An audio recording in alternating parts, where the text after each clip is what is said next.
திருச்சிற்றம்பலம். பொய்க்குழி தூர்ப்பான் புலரி புலருதென்று அக்குழி தூர்க்கும் அரும்பண்டம் தேடுவீர். எக்குழி தூர்த்தும் இறைவனை ஏத்துமேன் அக்குழி தூரும் அழுக்கற்ற போதே. பிறந்தது முதல் இறக்கும் வரை இந்த வயிற்றை நிரப்பிக் கொண்டே இருக்கிறோம். எவ்வளவுதான் நிரப்பினாலும் குழி நிறைந்ததா? இல்லை. பசிதான் தீர்ந்ததா? இல்லையே. எனவே இது பொய்க்குழி என்று சாடுகிறார்.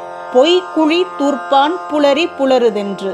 பொழுது விடிந்ததும் மனிதன் ஓடத் தொடங்குகின்றான். எதற்காக? வயிற்று தேவைக்காக, பொருட்செல்வத்தை அடைவதற்காக. அக்குழி தூர்க்கும் அரும்பண்டம் தேடுவீர்.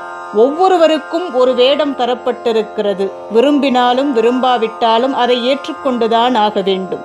பொருளை தேடுங்கள், தவறில்லை. எக்குழி தூர்த்தும் இறைவனை ஏத்துமேன்.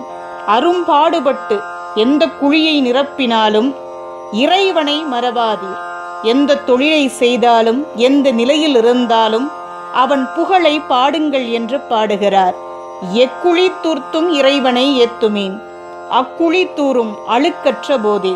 அப்படி பாடினால், அவனை நினைத்தால் மன அழுக்கு நீங்க வினை அகலும். வினை அகல பொய்க்குழியாகிய பிறவிக்குழி தானாகவே தூர்ந்துவிடும் என்று பாடுகிறார். அன்பே சிவம், அடியார்க்கு அடியேன்.